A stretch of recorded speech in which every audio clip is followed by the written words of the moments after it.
The rain hammered against my bedroom window like bullets against armor, and I lay there listening to each drop, counting the seconds until Laura's headlights would sweep across our driveway. 3:15 in the morning. Again. My name is Jason Fairburn, and I used to think I had the perfect marriage. Used to think a lot of things, actually. Used to think my wife Laura worked late at her HR director job because she was dedicated. Used to think the new clothes and expensive perfume were for me. Used to think that when she started coming home smelling like another man's cologne, it was just coincidence. But I'm a construction contractor, and I know when a foundation is cracking. The garage door rumbled open downstairs. Laura's BMW purred into its spot next to my dusty work truck, and I heard her heels clicking across the concrete floor. She was trying to be quiet, but Laura had never been good at stealth. Everything she did was designed to be noticed, admired, envied. I rolled over and pretended to be asleep as she slipped into our bedroom. Through half-closed eyes, I watched her undress in the moonlight streaming through our curtains. Her hair was mussed, her lipstick gone, and there was a satisfied smile on her face that I hadn't seen directed at me in months. "Long night at the office?" I asked, my voice cutting through the darkness like a blade. She jumped, clutching her silk blouse to her chest. "Jason, you scared me. I thought you were asleep." Hard to sleep when your wife is out building relationships with clients until 3 in the morning. I sat up, switched on the bedside lamp. Laura squinted in the sudden light, and I could see the guilt written across her face, like graffiti on a wall. "It wasn't that late," she said, but her voice wavered. "We had a company dinner that ran over, and then what? You went back to someone's place for coffee?" Her phone buzzed on the dresser, where she'd set it down. A text message lit up the screen, and even from across the room, I could read the sender's name. Scotty. The message preview showed just enough to make my blood run cold. "Can't wait to see you again tomorrow night, beautiful." Tonight was... Laura lunged for the phone, but I was faster. 20 years of construction work had kept me in shape, and I crossed the room in 3 quick strides. "Give me that," she snapped, reaching for the device. I held it above my head, reading the full message. "Tonight was incredible. I love how you taste, how you feel. My bed feels empty without you." I looked down at my wife of 15 years, the mother of my 2 daughters, and felt something cold and hard settle in my chest. "Scotty? Really, Laura? You're screwing around with someone named Scotty." Her face went through a series of expressions: guilt, fear, defiance, and finally, rage. "You have no right to read my private messages. I have every right when my wife is cheating on me in my own house." I threw the phone onto the bed between us. "How long, Laura? How long have you been lying to me?" "I'm not lying about anything." But even as she said it, she was backing toward the door. "And it's not your house anymore." That stopped me cold. "What did you say?" Laura's chin lifted, and I saw the woman I'd fallen in love with disappear completely, replaced by someone I didn't recognize, someone cold and calculating. "I said it's not your house anymore. Scotty bought it last week. I've been meaning to tell you." The floor felt like it was shifting under my feet. "That's impossible. My name is on the deed." "Was on the deed," she corrected, and now she was smiling. It was the cruelest expression I'd ever seen on her face. "Remember that stack of papers you signed last month? The ones I told you were for refinancing?" I did remember. Laura had come home with a folder full of documents. Said we could get a better interest rate, save money on our monthly payments. I'd been exhausted from a 14-hour day pouring concrete, and I'd signed wherever she pointed without reading the fine print. "You transferred the house to your boyfriend." The words came out as a whisper. "Scott Williams," she said, like she was introducing me to him at a dinner party. "He's a real estate developer, very successful, very wealthy, everything you're not." I felt like I'd been hit in the chest with a sledgehammer. "Laura, we have 2 kids. Beth and Janie live here. This is their home. They'll adjust," she said with a shrug. "Kids are resilient. Besides, Scott's penthouse has a pool. They'll love it." "You're moving our daughters in with your boyfriend?" "I'm moving on with my life," she snapped. Something I should have done years ago instead of wasting my time with a man who smells like concrete dust and drives a truck older than our marriage. The insults bounced off me. I'd heard worse from construction crews, but the casual way she dismissed our life together, our children's stability, that cut deep. "Where am I supposed to go?" I asked. Laura walked to our closet and pulled out a suitcase, tossing it onto the bed. "I don't care. You have 48 hours to pack your things and get out. After that, you'll be trespassing. I stared at the suitcase, then at my wife, then at the bedroom that had been ours for over a decade. The walls I'd painted, the hardwood floors I'd installed myself, the ceiling fan I'd hung the weekend after Beth was born. 48 hours, I repeated. 48 hours, she confirmed. And Jason? Don't make this difficult. Scott has lawyers. Good ones. You can't fight this. I picked up the suitcase and headed for the door. At the threshold, I turned back to look at her one more time. She was already changing into a nightgown, humming softly to herself, like she'd just finished a pleasant evening with friends. Laura? What? You might want to ask Scotty if he read all the paperwork before he bought this place. What's that supposed to mean? I smiled, and I could tell from her expression that it wasn't a pleasant sight. It means you both better hope the foundation is solid, because if it's not, the whole thing comes crashing down. I left her standing there, confusion replacing the smug satisfaction on her face. Let her wonder.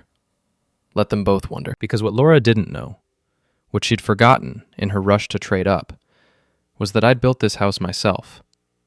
Every nail, every board, every pipe and wire. And more importantly, I still owned the land it sat on. The deed she'd tricked me into signing transferred ownership of the structure, but not the ground underneath it. That was a separate contract, one I'd never signed. One that was locked away in my office safe, along with every other important document related to my business. Scott Williams might own my house, but I owned his foundation, and I was about to teach both of them what happens when you build your dreams on someone else's land. I spent the rest of the night in my truck, parked outside my construction company's office, watching the sunrise paint the sky the color of rust. My phone had been buzzing non-stop since I left the house. Texts from Laura, demanding to know what I'd meant about the foundation. Missed calls from a number I didn't recognize, and one message from my foreman, Manny Gutierrez, asking if I was okay. Manny was the only person I trusted completely. We'd worked together for 8 years, ever since I'd started Fairburn Construction, and he'd seen me through every crisis, from equipment failures to client disputes. If anyone could help me navigate this mess, it was him. I unlocked the office and made coffee, the familiar routine grounding me in something real while my world fell apart around me. The building was nothing fancy. A converted warehouse with a small front office, a larger space for storing equipment, and an apartment upstairs that I'd been using as storage. Suddenly, that cramped space was looking like a palace. Boss?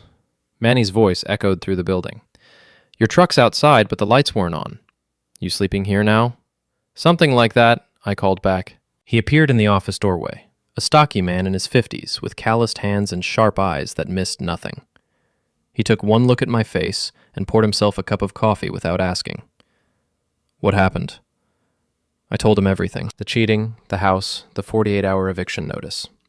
Manny listened without interrupting, his expression growing darker with each detail. That's cold, even for a lawyer, he said when I finished. But you said you still own the land. Every square inch. I pulled out my keys and unlocked the office safe, retrieving the land lease agreement I'd signed with the county 12 years ago. The house sits on a 99-year lease. Laura's boyfriend owns the building, but he can't do anything with it without my permission. Manny grinned. So you're telling me this fancy real estate developer just bought himself a very expensive pile of lumber that he can't use? That's exactly what I'm telling you. What's the plan? I've been thinking about that all night. First, I need to know everything about Scott Williams. Who he is, what he does, where he lives, who he owes money to. Can you handle that? I know a guy who knows a guy, Manny said. Private investigator, very discreet. Owes me a favor from when I helped him catch his wife cheating. Perfect. Second, I need to document everything. Every conversation, every threat, every time they try to intimidate me. We're going to do this by the book. And third, I looked out the window toward the neighborhood where my house sat, where my daughters were probably getting ready for school, confused about why Daddy wasn't there to make them breakfast. Third, we're going to make sure Scott Williams learns an important lesson about checking the fine print before he signs a contract. The next few hours passed in a blur of phone calls and paperwork. I contacted my lawyer, a sharp woman named Patricia Green, who specialized in real estate law. She confirmed what I already knew. Scott's ownership of the house was legal, but meaningless without access to the land underneath it. The beautiful thing about this situation, Patricia explained over the phone, is that you have all the leverage.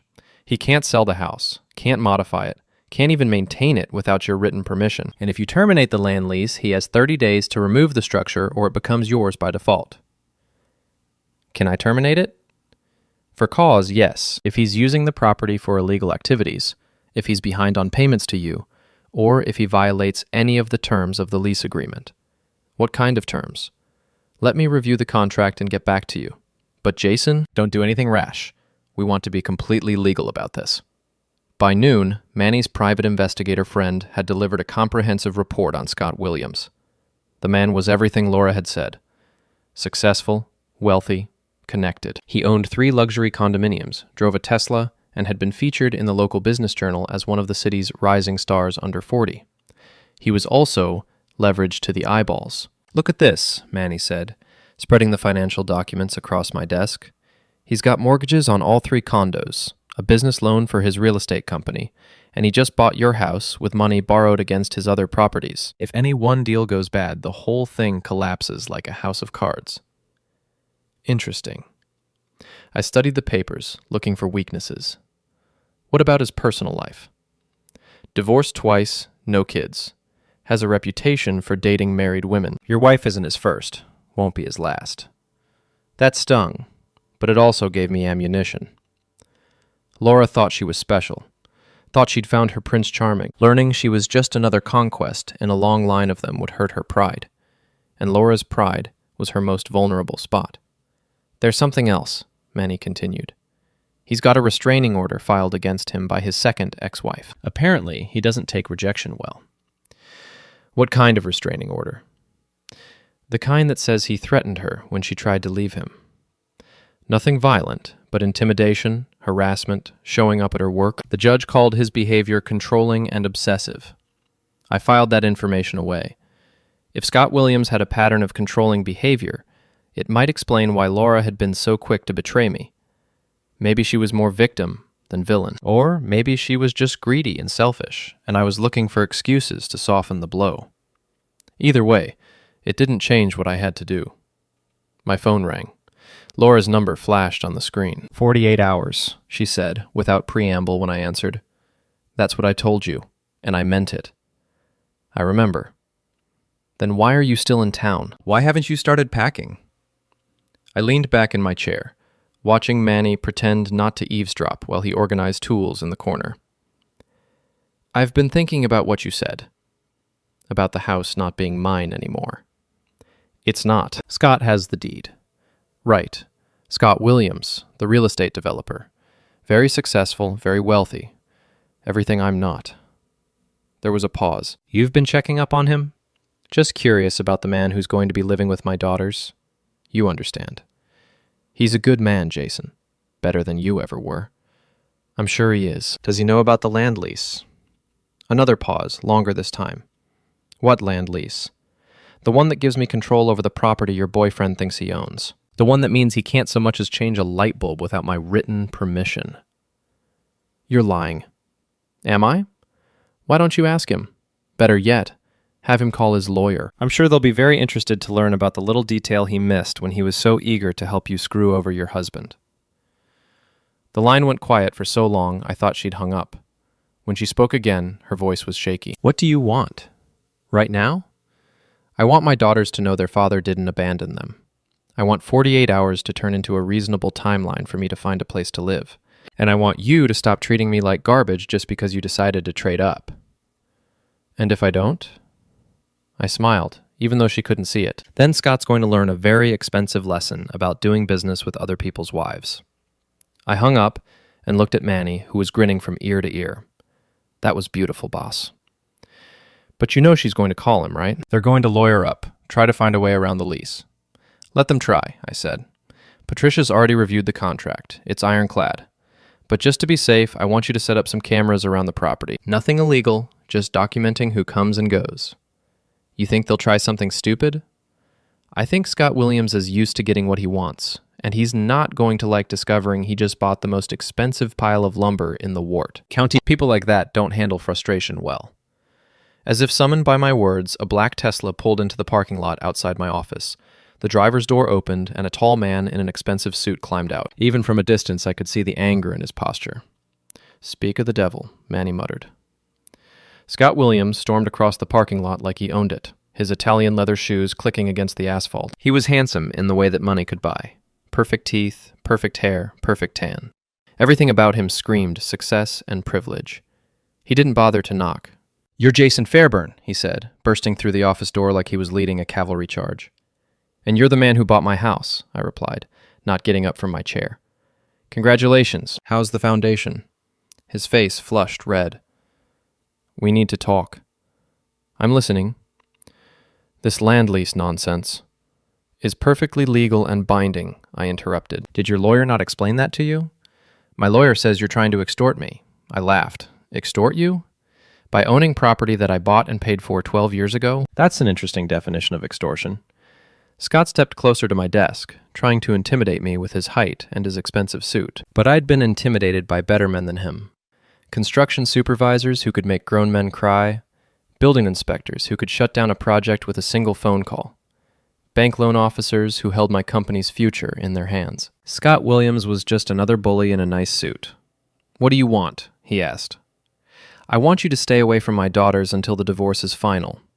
I want you to stop filling my wife's head with ideas about 48-hour eviction notices. And I want you to understand that the land your house sits on belongs to me, and it's going to belong to me for the next 87 years. "That's ridiculous. No one sells a house without including the land rights." "Laura did," I said simply. "Of course, she probably didn't mention that little detail when she was convincing you to buy the place." I could see the wheels turning in his head, the growing realization that he'd been played. Laura had needed him to buy the house so she could get me out of it, but she'd been in such a hurry to make the deal happen that she'd glossed over the complications. "This is temporary," he said finally. "I'll find a way around it." Good luck with that. I stood up, and I was pleased to see that I was taller than him by a couple of inches. But while you're looking, remember that I control access to the utilities, the driveway, and the foundation. If I were you, I'd be very careful about making enemies. Scott's jaw tightened. "Are you threatening me?" "I'm educating you," I said, "about the difference between owning something and controlling it. You own the house. Congratulations. But I control everything that makes it livable." He stared at me for a long moment, and I could see him calculating, trying to figure out his next move. Finally, he turned and walked toward the door. "This isn't over," he said. "No," I agreed. "It's just getting started." After he left, Manny whistled low. "That boy's got a temper. You sure you want to poke this bear?" I looked out the window at the Tesla speeding away, leaving rubber marks on my parking lot. "He's not a bear, Manny. He's a bully who's used to getting his way. And the thing about bullies is, they fold the moment someone stands up to them. And if he doesn't fold?" I smiled grimly. "Then I guess we'll find out just how solid his foundation really is." The next morning brought the first real test of my resolve. I was having coffee in my makeshift apartment above the office when Manny burst through the door, holding his phone like it was on fire. "Boss, you need to see this." He showed me Laura's Facebook page. She'd posted a long, dramatic message about how her abusive ex-husband was stalking and harassing her new boyfriend, trying to destroy their happiness out of jealousy and spite. The post had already gotten 43 likes and 16 comments, mostly from her work friends, expressing shock and offering support. Abusive? I read the word out loud, tasting how bitter it was. In 15 years of marriage, I never so much as raised my voice to her. "She's trying to control the narrative," Manny said. "Make you look like the bad guy, so when this all goes public, people will be on her side." Let them be on her side. I don't need a popularity contest. I need leverage. But the Facebook post was just the beginning. By 10 o'clock, I'd received calls from 3 different clients asking if the domestic situation mentioned in the local business journal's gossip column would affect their construction projects. By noon, my daughter's school had called to ask if there were any safety concerns they should know about regarding pickup and drop-off arrangements. Laura was waging a public relations war, and she was winning. "We need to respond," Manny insisted. "Tell your side of the story." "No," I said. "That's what she wants. A public fight where she can play the victim. We stick to the plan." The plan was simple in theory, complicated in execution. Patricia Green had found a clause in the land lease agreement that required the property to be used solely for single-family residential purposes. If I could prove Scott was using the house for business activities, like staging real estate meetings or storing company equipment, I could terminate the lease for breach of contract. So we watch and wait, I told Manny. Document everything. Sooner or later, he'll slip up. We didn't have to wait long. That afternoon, I drove past the house, my house, and saw 3 cars in the driveway that didn't belong to Laura or Scott. Through the front window, I could see people in business attire sitting around my dining room table, looking at papers and laptops. I parked across the street and took photos with my phone. 20 minutes later, the meeting broke up, and I watched Scott shake hands with the visitors like he'd just closed a deal. One of them handed him a folder thick with documents. Business meeting. In a property zoned for residential use only. Violation of the lease agreement. I was about to drive away when Laura appeared in the front doorway. She was wearing a dress I'd never seen before, something expensive and form-fitting that probably cost more than I made in a week. She kissed Scott goodbye like they were starring in a romantic movie, all passion and promises. Then she saw me. Even from across the street, I could see her face change. The loving girlfriend disappeared, replaced by the cold, calculating woman I was learning to recognize. She said something to Scott, pointing in my direction. Scott's head whipped around and our eyes met through my truck's windshield. His expression was pure rage. I started the engine and drove away, but not before I saw him pull out his phone, probably calling his lawyer, or maybe the police. Either way, I'd gotten what I came for, evidence of the lease violation and confirmation that my presence was getting under their skin. Back at the office, I uploaded the photos to my computer and emailed them to Patricia Green. Her response came back within an hour. This is exactly what we need. I'll draft the lease termination notice this afternoon. But before I could celebrate, my phone rang. The caller ID showed my daughter Beth's number. "Daddy?"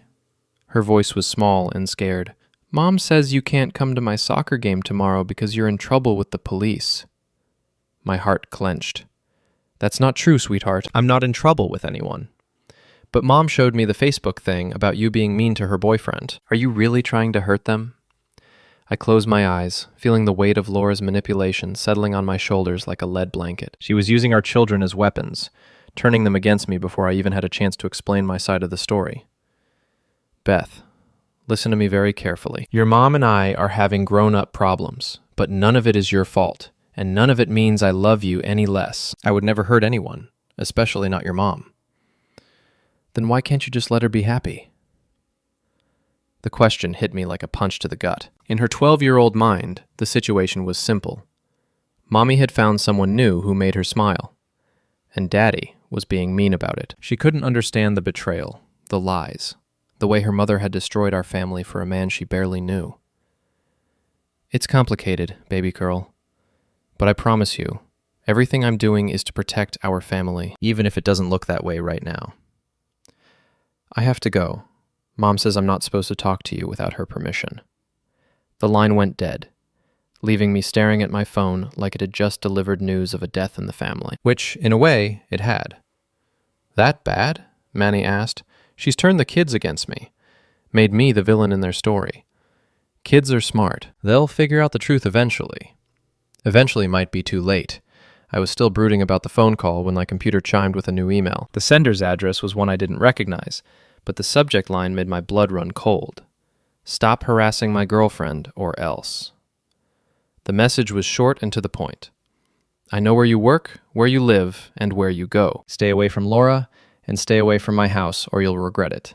This is your only warning." It was unsigned, but the sender's IP address traced back to Scott's real estate company. "Look at this." I showed Manny the email. He read it twice, his expression growing darker. "That's a threat, boss." Clear as day. It's also evidence. I forwarded the message to Patricia Green. Scott Williams just made his first big mistake. But if I thought the email was the end of it, I was wrong. An hour later, a police car pulled into my parking lot. 2 officers got out, both looking like they'd rather be anywhere else. Jason Fairburn? The older officer, a sergeant with gray hair and tired eyes, approached the office door. "That's me. We need to talk to you about a complaint we received. Someone says you've been stalking and harassing them." I invited them inside, offered coffee, and told them exactly what had been happening. I showed them the land lease agreement, the photos of Scott's business meeting, and the threatening email. By the time I finished, both officers looked like they wanted to arrest someone, but not me. "So let me get this straight," the sergeant said. "Your wife cheated on you, tricked you into signing over your house to her boyfriend, and now they're claiming you're stalking them when you drive past property you still legally own? That's about the size of it. And this boyfriend is using your property for business meetings in violation of a residential lease. According to my lawyer, yes. The younger officer shook his head. I've seen some messy divorces, but this takes the cake. Are you going to arrest me? I asked. For what? Taking pictures of your own property? They can file all the complaints they want, but you haven't broken any laws. The sergeant handed me his card. But do me a favor. If this escalates, call us first. Don't take matters into your own hands. After they left, I sat in the gathering darkness of my office, thinking about Beth's phone call and Scott's threatening email, and Laura's Facebook campaign to destroy my reputation. They were winning the public relations war, turning me into the villain in a story where I was supposed to be the victim. But public relations wars were fought with emotions and half-truths. Legal wars were fought with facts and evidence, and I was about to give them a lesson in the difference. I picked up my phone and called Patricia Green. Patricia? It's Jason. How quickly can you file that lease termination notice? I can have it ready first thing Monday morning. But Jason, once we pull this trigger, there's no going back. Are you sure you want to do this? I looked around the office that had become my home, thought about my daughters who weren't allowed to talk to me, and remembered the satisfied smile on Laura's face when she told me I had 48 hours to get out of my own house. File it, I said, and make sure Scott Williams gets served at his office, in front of all his employees. I want everyone to know exactly what kind of businessman he really is. What about Laura? What about her? She's still your wife, still the mother of your children. Are you sure you want to destroy her life like this? I thought about that for a long moment. Laura had been my partner, my best friend, the woman I'd planned to grow old with. But that woman was gone, replaced by someone who could lie to my face, manipulate our children, and try to destroy my reputation without a second thought. She destroyed her own life the moment she decided to betray our family, I said finally. I'm just making sure she pays the price for it. Monday morning couldn't come fast enough. The 4th of July block party had been a neighborhood tradition for 8 years, ever since Laura and I had moved into the house. I'd helped organize it every year, manning the grill, setting up tables, stringing lights between the oak trees that lined our street. This year, I wasn't invited. But that didn't mean I wasn't going. This is a bad idea, boss, Manny said as we parked 2 blocks away from my old neighborhood. You show up there, they're going to call it harassment. Let them call it whatever they want. I adjusted the small recording device clipped to my shirt collar, perfectly legal in our state, as long as one party to the conversation knew it was being recorded. I want to see my daughters. I want to wish my neighbors a happy holiday, and I want Scott Williams to look me in the eye while he's living in my house. The lease termination notice had been served 3 days earlier, giving Scott 30 days to remove the structure or face legal action. His response had been swift and predictable. A countersuit claiming I was trying to extort him, a restraining order request that had been denied for lack of evidence, and a furious phone call to Laura that half the neighborhood had heard through the thin summer air. According to Mrs. Patterson, who lived next door and had never liked Laura anyway, the fight had been spectacular. Scott screaming about being set up and played for a fool, Laura crying and insisting she hadn't known about the land lease, and both of them blaming me for their problems. The best part, Mrs. Patterson had told me when she called, was when he accused her of lying to him about the house deal. She slapped him, right there, on the front porch, in front of God and everybody. Trouble in paradise, but not enough trouble to break them up, apparently. They were still together, still living in my house, still playing happy family with my daughters. The block party was in full swing when we arrived. Red, white, and blue bunting hung from every porch, kids ran through sprinklers on front lawns, and the smell of barbecue smoke filled the air. It looked like a Norman Rockwell painting, all American wholesomeness and community spirit. I spotted Laura immediately. She was standing near the dessert table, wearing a sundress that showed off her tan, and talking to a group of neighborhood wives who hung on her every word, playing the role of the tragic heroine, no doubt, telling them about her terrible ex-husband who couldn't accept that she'd found happiness with a wonderful new man. Scott was holding court near the beer cooler, a group of men listening to him talk about real estate markets and investment opportunities. He was wearing khaki shorts and a polo shirt, looking like he'd stepped out of a country club catalog, the perfect suburban boyfriend. Neither of them had seen me yet, There's Beth, Manny said, pointing toward the playground area that had been set up in the middle of the street. My older daughter was pushing her sister Janie on a tire swing, both of them laughing at something. They looked happy, carefree, like kids should look. For a moment, I almost turned around and left. Maybe Manny was right.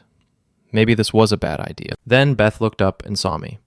Her face went through a series of emotions: surprise, joy, confusion, and finally fear. She glanced toward Laura, then back at me, clearly torn between running to hug her father and obeying whatever instructions she'd been given about staying away from me. I made the decision for her, walking over to the playground with what I hoped was a reassuring smile.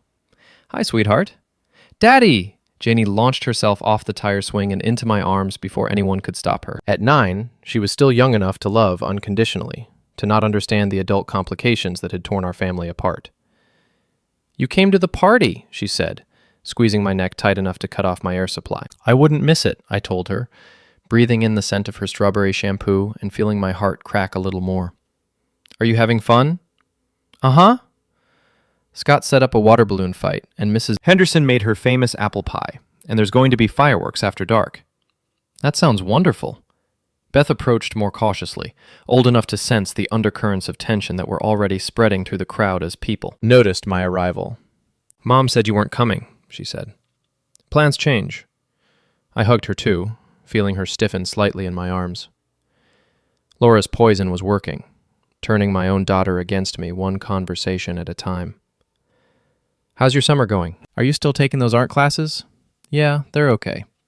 She glanced around nervously. "Daddy, maybe you should—" "Jason." Laura's voice cut through the ambient noise of the party like a blade. I turned to see her approaching, Scott right behind her, both of them wearing expressions that could have frozen the beer in the cooler. "Laura, Scott?" I kept my voice pleasant, conversational. "Great party. Thanks for keeping up the tradition." "You weren't invited," Laura said, her voice tight with controlled anger. "It's a public street," I replied. "Besides, I helped start this tradition. Seems only right that I'd want to continue it. After what you've been doing to us? After the legal harassment and the threats?" I laughed, and I could tell from her expression that it wasn't the reaction she'd expected. "Threats? The only threat I've received was an email from your boyfriend here, warning me to stay away from his house." Several neighbors had drifted closer, drawn by the tension like moths to a flame. Mrs. Patterson was openly eavesdropping, probably already composing the phone calls she'd make later to spread the gossip. The men who'd been listening to Scott's real estate wisdom were watching with the fascination people reserved for car accidents and public meltdowns. "That's not a threat," Scott said, stepping forward. "That's a reasonable request from someone who's tired of being stalked." "Stalked?" I kept my voice level, reasonable. "By driving past property I own?" "You don't own anything," he snapped. "I bought that house fair and square." "You bought the structure," I corrected. "I own the land it sits on. Didn't your lawyer explain the difference?" Scott's face flushed red. "That lease trick won't work. My attorneys are already finding ways around it." "Good luck with that. But while they're looking, you might want to start shopping for a new place to live. You've got 26 days left on the termination notice." "You can't kick us out of our own home," Laura interjected, her voice rising. "It's not your home," I said simply. "It never was. You just borrowed it for a while." The crowd around us was growing larger, the entire block party grinding to a halt as people realized they were witnessing something more dramatic than the usual neighborhood gossip. I could see phones coming out, people starting to record what was clearly going to be a confrontation worth sharing on social media. "This is ridiculous," Scott said. But I could hear the uncertainty in his voice. His lawyers had obviously explained the reality of the situation, and he was starting to understand just how badly he'd been played. "You can't destroy someone's life just because you're jealous." "Jealous?"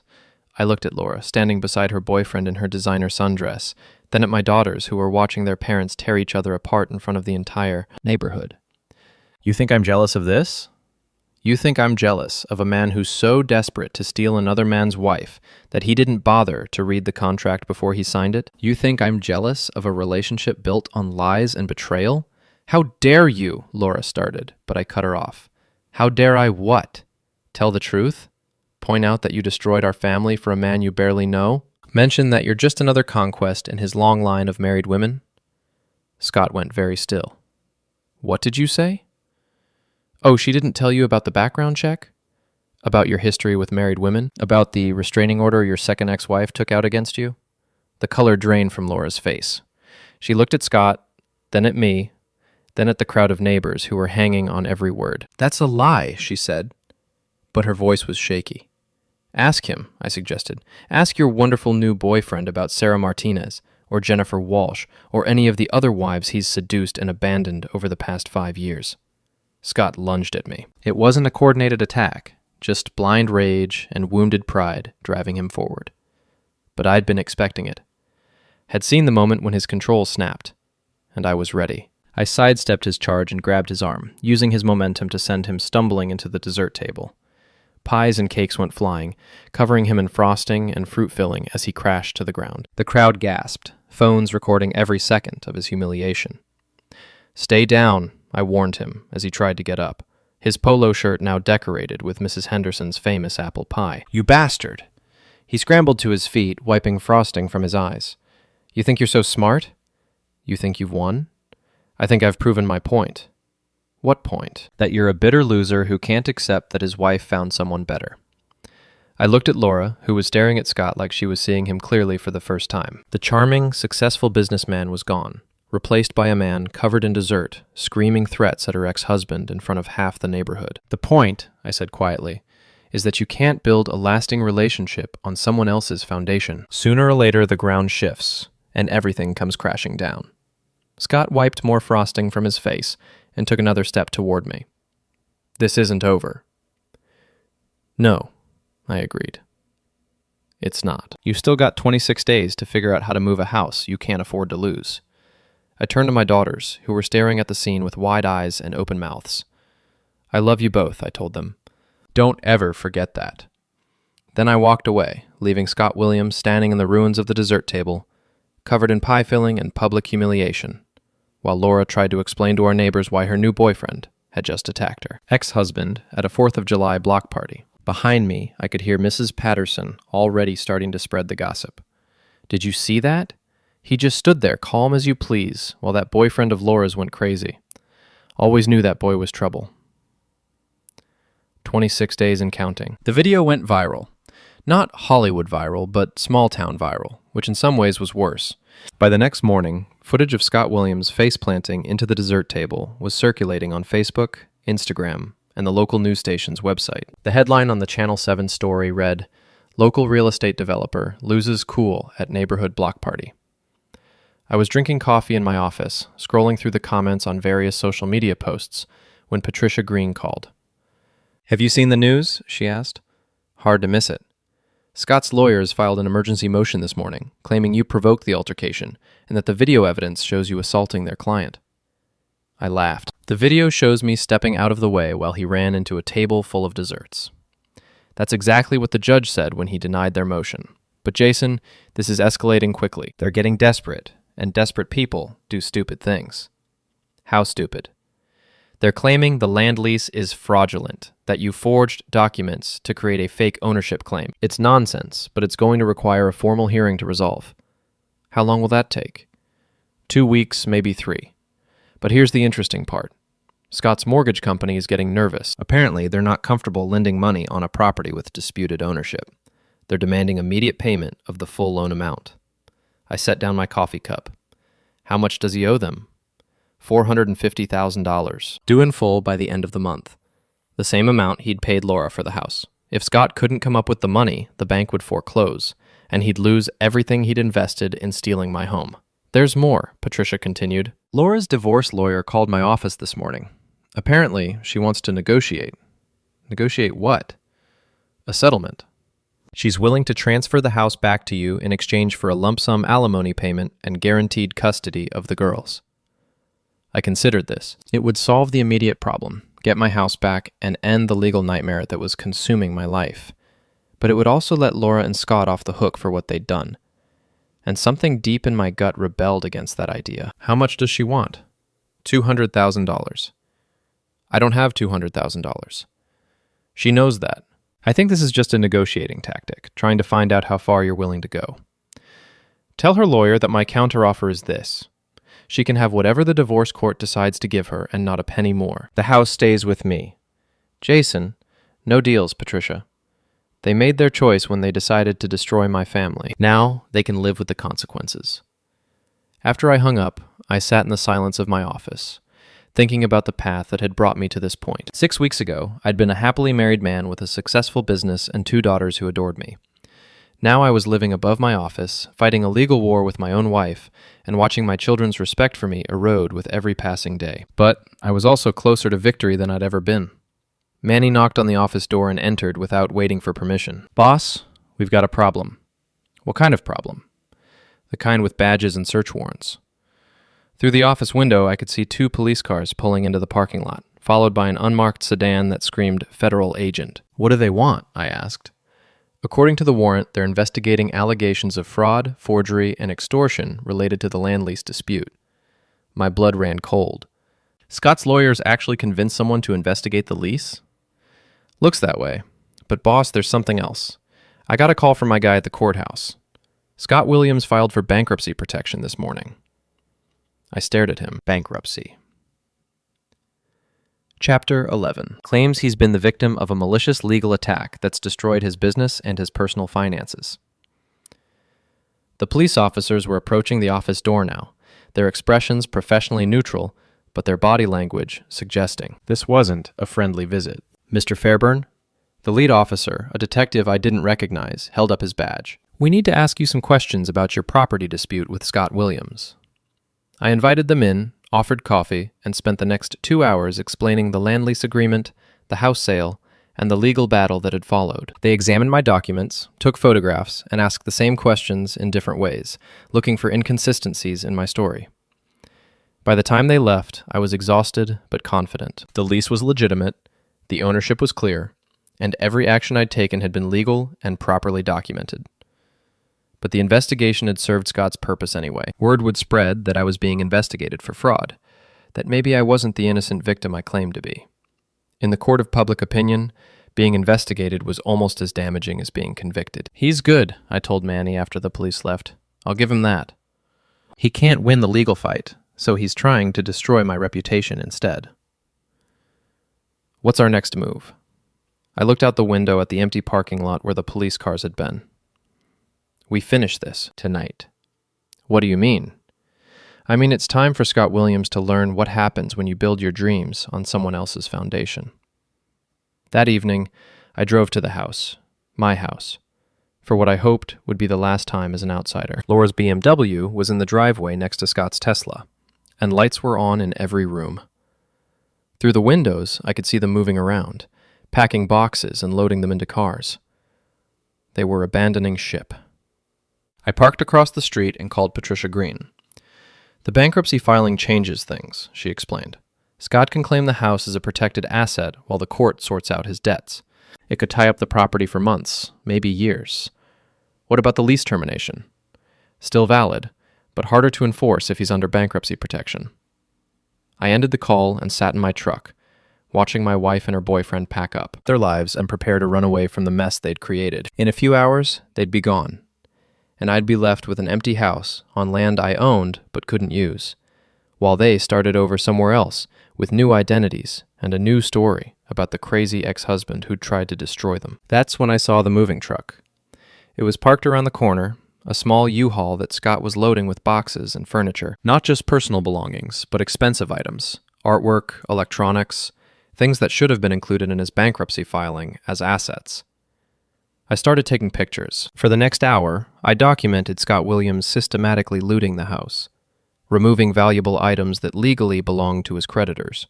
It was bankruptcy fraud, plain and simple, and I had photographic evidence of every box he carried out. My phone rang. Laura's number. I see you out there, she said without preamble. It's a public street. What do you want, Jason? Haven't you done enough damage? I looked at the house where I'd planned to raise my daughters, where I'd dreamed of growing old with the woman I loved, where I'd built a life that had been destroyed by greed and betrayal. I want you to know that I loved you, I said. For 15 years, I loved you more than my own life. I would have done anything for you, given you anything you asked for. There was silence on the other end of the line. But you threw it all away for a man you barely knew, A man who's used you just like he's used a dozen other women. And now you're helping him commit bankruptcy fraud, making yourself an accessory to a federal crime. What are you talking about? The artwork he just loaded into that truck? The electronics? The jewelry? All of that should be disclosed to the bankruptcy court as assets. By helping him hide it, you're committing a felony. Another long silence.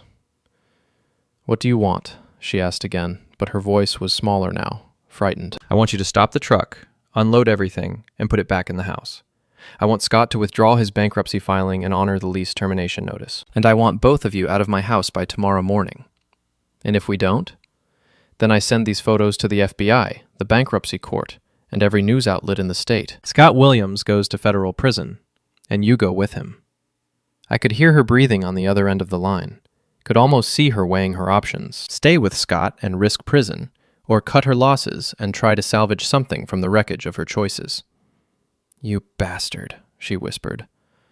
I'm the bastard who's offering you a way out, I replied. Take it or leave it. The line went dead. 10 minutes later, Scott emerged from the house carrying a box of electronics toward the U-Haul. He saw me sitting in my truck and stopped, staring at me across the street like he was trying to decide whether to run or fight. He chose fight. Scott dropped the box and started walking toward my truck, his face twisted with rage and desperation.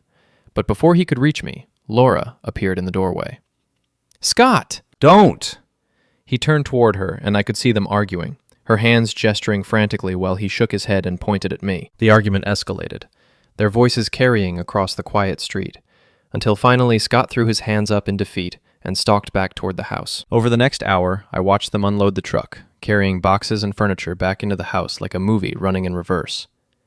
When the truck was empty, Scott climbed into his Tesla and drove away without looking back. Laura stood in the driveway for a long moment, staring at my truck. Then she walked across the street and tapped on my window. I rolled it down. He's gone, she said. Scott's gone. The house is yours. Just like that? Just like that. She looked older than her 36 years, worn down by the stress and drama of the past few weeks. I'll be out by tomorrow morning. Where will you go? Does it matter? I thought about that. 6 weeks ago, it would have mattered more than anything in the world. Now, looking at the stranger who used to be my wife, I realized it didn't matter at all. The girls, I started, will stay with you during the week, with me on weekends, just like we discussed with the lawyers. She turned to walk away, then stopped and looked back. For what it's worth, Jason, I'm sorry. Not for leaving. That was the right choice for both of us. But for how I did it, you didn't deserve that. No, I agreed. I didn't. She nodded and walked back to the house, leaving me alone in my truck with the taste of victory turning bitter in my mouth. I'd won. The house was mine, my reputation was intact, and Scott Williams was facing bankruptcy and possible federal charges. But the cost of that victory was everything I'd spent 15 years building. My marriage, my family, my daughter's respect. Sometimes winning feels a lot like losing. But as I drove back to my office that night, I realized something important. I was still standing. Laura and Scott had tried to destroy me, had used every weapon at their disposal, legal, financial, emotional, and I'd survived. More than survived. I'd fought back and won. That had to count for something. The next morning, I moved back into my house. 3 weeks later, I was having breakfast in my own kitchen when the local news ran a story that made me smile for the first time in months. Federal agents arrested prominent real estate developer Scott Williams yesterday on charges of bankruptcy fraud and money laundering, the anchor announced over footage of Scott being led away in handcuffs. Williams allegedly concealed assets worth over $200,000 during bankruptcy proceedings, and investigators say they have photographic evidence of the defendant removing valuable items from properties that should have been disclosed to the court. I turned off the television and finished my coffee, thinking about the chain of events that had brought Scott Williams to this moment. His greed had led him to steal another man's wife. His arrogance had led him to buy a house without reading the fine print. His desperation had led him to commit federal crimes. And my patience had led to his downfall. The house felt different now that it was truly mine again. I'd repainted the bedroom, replaced the furniture that Laura had taken, and turned Scott's home office back into a playroom for the girls. It was slowly becoming a home again instead of a crime scene. Beth and Janie were adjusting to the new reality better than I'd expected. The weekend custody arrangement was working, and Laura had stopped poisoning them against me once she realized I held all the cards. She was living in a small apartment across town, working extra hours to pay for the legal bills that Scott had left behind. She'd made her choices.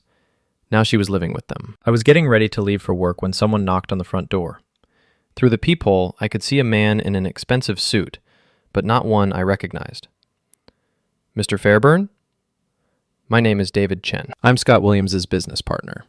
I opened the door, but didn't invite him in. What can I do for you? I think you know why I'm here. Actually, I didn't, but I waited for him to explain. Scott's arrest has created some complications for our business. There are properties, contracts, obligations that need to be resolved. That sounds like a problem for Scott's lawyers. Some of those obligations involve you, Mr. Fairburn. Specifically, they involve this house. I felt a chill run down my spine. What are you talking about? Chen smiled, but it wasn't a friendly expression. Scott borrowed money against this property to finance several development projects. When he bought the house from your wife, he used it as collateral for a $2 million construction loan. That's impossible. You can't borrow against property you don't own. You're right. But Scott told the bank that he owned both the house and the land. He forged documents to support that claim. The chill turned into a full-blown freeze. Are you saying? I'm saying that when the bank discovers the fraud, they're going to come after this property to recover their money. And since you're the actual owner, you're going to be responsible for Scott's debts. I stared at him, trying to process what he was telling me. That's not how it works. I never signed anything, never agreed to any loans. Doesn't matter. The bank has a legal claim on this property based on fraudulent documents that Scott filed. It's going to take years of litigation to sort out, and in the meantime, this house will be tied up in court. What do you want? I want to buy the property from you. Cash. Fair market value, quick closing. You walk away with enough money to start over somewhere else, and I deal with the legal complications. And if I don't sell? Chen's smile turned predatory. Then you spend the next 5 years fighting banks and federal prosecutors, watching your legal bills pile up while this house sits empty and worthless. Either way, you lose everything. The only question is whether you get paid for it. After he left, I sat in my kitchen, staring at the walls I'd painted and the floors I'd installed, thinking about the cosmic joke that had become my life. I'd fought so hard to keep this house, had sacrificed my marriage and my relationship with my daughters to win it back, and now it was going to be taken away by a debt I've never incurred. I called Patricia Green. It's possible, she admitted, after I explained Chen's visit. If Scott used forged documents to borrow against your property, the bank might have a legal claim regardless of the fraud. It would take years to resolve, and the legal cost would be enormous. So I lose either way? Maybe. Or maybe this Chen character is bluffing, trying to buy your property cheap by scaring you with legal threats. How do we find out? I'll make some calls, see what I can learn about Scott's business dealings. But Jason, you need to prepare for the possibility that this fight isn't over. That night, I couldn't sleep. I walked through the house, touching the walls and fixtures that had cost me everything to keep, wondering if it had all been for nothing. Maybe Laura had been right to leave. Maybe I was just a stubborn fool who couldn't accept that some battles can't be won. I was standing in the living room, looking out at the street where I'd lived for 12 years, when I saw a familiar figure walking up my driveway. Manny, carrying a six-pack of beer and wearing a grim expression. Heard about your visitor today, he said when I opened the door. News travels fast. Mrs. Patterson saw the suit, figured it was more legal trouble. She called me. We sat on the front porch drinking beer and watching the neighborhood settle into evening quiet. Kids riding bikes, couples walking dogs, the ordinary rhythms of suburban life continuing around us. So what's the plan, boss? I took a long drink of beer, tasting the bitterness and thinking about the question. I don't know. Maybe there is no plan. Maybe some fights you just can't win. That doesn't sound like the Jason Fairburn I know. The Jason Fairburn you know just spent 2 months destroying his family to win back a house that's about to be taken away by a bank he's never done business. With Manny was quiet for a while, drinking his beer and thinking. Finally, he set down the bottle and turned to face me. You know what I think? What? I think you're looking at this all wrong. You keep thinking about this house like it's the prize, like keeping it means you won, but that's not what you won. What did I win? You won the right to choose. Laura and Scott tried to take that away from you, tried to force you out and make you disappear, but you fought back, and now you get to decide what happens next. I thought about that. And what should I decide? That's up to you. But whatever you decide, make sure it's your choice, not something that's forced on you by banks or lawyers or ex-wives. The next morning, I made my choice. I called David Chen